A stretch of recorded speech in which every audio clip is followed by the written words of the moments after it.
let it down, let the beat drop, baby, I'ma let you know ain't always gotta be. Halo semuanya, Assalamualaikum warahmatullahi wabarakatuh. Bagaimana kabar kalian semuanya? Alhamdulillah, semoga sehat semuanya ya. Di sini sebelum kita mulai belajar pada kesempatan kali ini, alangkah baiknya kita baca basmalah terlebih dahulu. Bismillahirrahmanirrahim. Baik, kita akan belajar dengan mata pelajaran akidah akhlak. Sebelum itu, saya mau bertanya. Akhlak itu dibagi menjadi berapa? Ada yang tahu? Ya, akhlak itu dibagi menjadi dua. Yang pertama akhlak terpuji dan yang kedua yaitu akhlak tercela. Nah, kira-kira teman-teman ada yang tahu akhlak terpuji itu apa? Ya, akhlak terpuji yaitu suatu perbuatan atau perilaku yang disenangi oleh Allah. Dan contohnya apa teman-teman? Ada yang tahu? Ya, contohnya seperti sabar, qanaah, hemat, jujur, dan lain-lain. Nah, sedangkan akhlak tercela, ada yang tahu apa itu akhlak tercela? Ya, akhlak tercela yaitu lawan dari akhlak terpuji. Berarti akhlak tercela yaitu suatu perbuatan atau perilaku yang tidak disenangi oleh Allah. Dan contohnya apa teman-teman? Ada yang tahu? Ya, contohnya seperti godok, marah, terus bohong, boros, iri, dengki, dan lain-lain. Nah, di sini pada kesempatan kali ini saya atau kita akan belajar tentang materi yang berjudul akhlak tercela, riya, dan nifak. Nah, sebelum itu kita harus mengetahui tujuan dari kita mempelajari akhlak tercela, riya, dan nifak tersebut. Yang pertama, kita dapat mengetahui yaitu definisi atau pengertian dari riya dan nifak. Yang kedua, kita dapat mengetahui mengenai dalil nakli maupun akli dari riya dan nifak. Yang ketiga, kita dapat mengetahui apa saja sih macam-macam dan juga contoh dari perbuatan riya dan nifak tersebut. Yang keempat, kita dapat mengetahui dampak negatif yang diakibatkan oleh perbuatan riya dan nifak tersebut. Yang kelima, apa saja usaha yang dilakukan agar kita dapat terhindar dari perbuatan riya dan nifak tersebut. Nah, di sini pembahasan yang pertama yaitu mengenai riya. Nah, isi dari pembahasan kita yaitu yang pertama tentang definisi riya, yang kedua tentang dalil dari riya, yang ketiga apa saja macam dan juga contoh dari perbuatan riya, yang keempat yaitu dampak negatif dari perbuatan riya, dan yang kelima yaitu usaha atau upaya untuk menghindari perbuatan riya tersebut. Nah, yang pertama yaitu definisi riya. Definisi riya ini dibagi menjadi dua, yaitu yang pertama menurut bahasa dan yang kedua yaitu menurut istilah. Nah, riya menurut bahasa yaitu memperlihatkan atau memamerkan, sedangkan menurut istilah riya adalah memperlihatkan atau memamerkan sesuatu kepada orang lain, entah itu barang, kedudukan, ataupun sebagainya, dengan maksud ingin dilihat oleh orang lain dengan harapan ingin dipuji dan ingin dihormati atau dibanggakan oleh orang lain. Yang poin kedua yaitu tentang dalil dari riya. Bismillahirrahmanirrahim. Walladzina yunfiquna amwalahum ria'an nasi wa la yu'minu billahi wa la bil yaumil akhir wa may yakuni syaitanu lahu qarinan fasa'an qarinan. Yang artinya, dan juga orang-orang yang menginfakkan hartanya karena riya dan kepada orang lain atau ingin dilihat dan dipuji, dan orang-orang yang tidak beriman kepada Allah dan kepada hari kemudian. Barang siapa yang menjadikan setan sebagai temannya, maka ketahuilah dia, setan itu adalah teman yang sangat jahat. Quran surat An-Nisa ayat 38. Nah, yang ketiga yaitu macam dan juga contoh dari perbuatan riya tersebut. Nah, macam-macam riya itu dibagi menjadi dua. Yang pertama yaitu riya jali dan yang kedua yaitu riya khafi. Nah, riya jali di sini artinya yaitu memamerkan secara terang-terangan. Sedangkan riya khafi yaitu memamerkan secara sembunyi-sembunyi. Nah, riya jali yaitu seseorang beramal di hadapan orang lain, namun ketika ia sendirian, ia tidak melakukannya. Contohnya seperti seseorang yang secara terang-terangan memberikan hadiah kepada orang lain, tetapi dia hanya ingin dipuji oleh orang lain. Nah, yang kedua yaitu riya khafi tadi, yaitu memamerkan secara sembunyi-sembunyi, yaitu seseorang yang beramal secara tidak terang-terangan atau tidak diperlihatkan, tetapi di dalam hatinya ia menginginkan pujian dari orang lain ataupun ingin dibanggakan ataupun ingin dihormati oleh orang lain.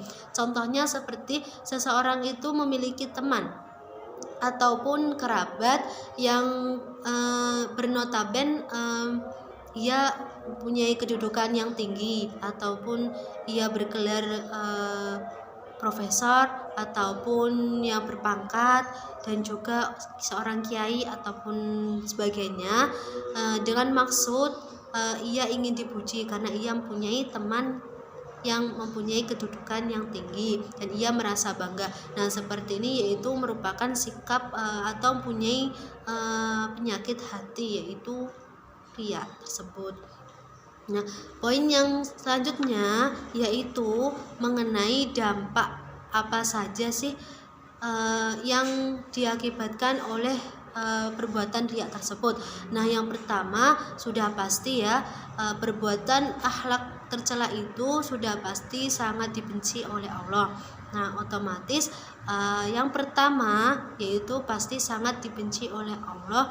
Yang kedua, dapat menghapus segala pahala amal baik. Yang ketiga, mendapat dosa karena riya tersebut adalah perbuatan syirik kecil. Dimaksud dari syirik kecil ini yaitu apabila seseorang itu berbuat amal kebaikan atau beramal ibadah tetapi berlandaskan bukan karena Allah, berlandaskan hanya ingin mendapatkan pujian dari orang lain. Nah, di sini berarti disebutkan syirik karena menduakan atau tidak lillahi ta'ala. Terus yang keempat yaitu hidupnya terasa gelisah dan tidak tenang karena orang yang memiliki sifat riya tersebut belum merasakan kepuasan apabila belum mendapatkan pujian dari orang lain. Selanjutnya yaitu mengenai perilaku dari menghindari atau upaya apa saja sih untuk menghindari sifat riya tersebut. Nah, yang pertama yaitu melatih diri untuk beramal ikhlas. Jadi apapun yang kita lakukan, yang kita kerjakan itu harus berlandaskan karena lillahi ta'ala, bukan semata-mata hanya ingin dipuji oleh orang lain. Nah, yang kedua yaitu mengendalikan diri agar tidak merasa bangga apabila ada orang lain yang memuji kita. Jadi kita harus selalu berendah hati. Yang ketiga yaitu mengendalikan diri apabila agar tidak emosi jika orang lain meremehkan kita. Yang keempat yaitu selalu merasa bahwa diri tidaklah lebih baik dari orang lain. Nah, itu tentang seputar materi mengenai riya. Dan yang kedua yang akan kita pelajari yaitu mengenai seputaran perilaku nifak. Ya, yang akan kita bahas yaitu yang pertama yaitu definisi dari nifak, yang kedua dalil nakli maupun akli nifak, yang ketiga apa saja macam dan juga contoh dari perilaku nifak, yang keempat yaitu apa saja dampak negatif dari perbuatan riya nifak, yang kelima yaitu apa saja usaha yang dilakukan agar terhindar dari perbuatan nifak tersebut. Nah, yang pertama yaitu tentang definisi nifak. Nah, definisi nifak ini dibagi menjadi dua. Yang pertama menurut istilah dan yang kedua menurut bahasa. Nah, menurut istilah, nifak yaitu salah satu lubang tempat keluarnya yarbu atau tikus dari sarangnya, dimana jika ia dicari dari lubang yang satu, ia keluar ke lubang lainnya. Nah, sedangkan menurut istilah, nifak yaitu suatu perbuatan yang di depan ia menampakkan keislaman atau kebaikan, sedangkan ia menyembunyikan kekufuran ataupun kejahatan. Nah, yang poin kedua yaitu mengenai dalil dari nifak. Bismillahirrahmanirrahim. Wa idza laqul ladzina amanu qalu amanna wa idza khala ba'duhum ila ba'd qalu atuhaddithunahum bima fatakhallahu 'alaikum liyukhajjukum bihi 'inda rabbikum afala ta'qilun.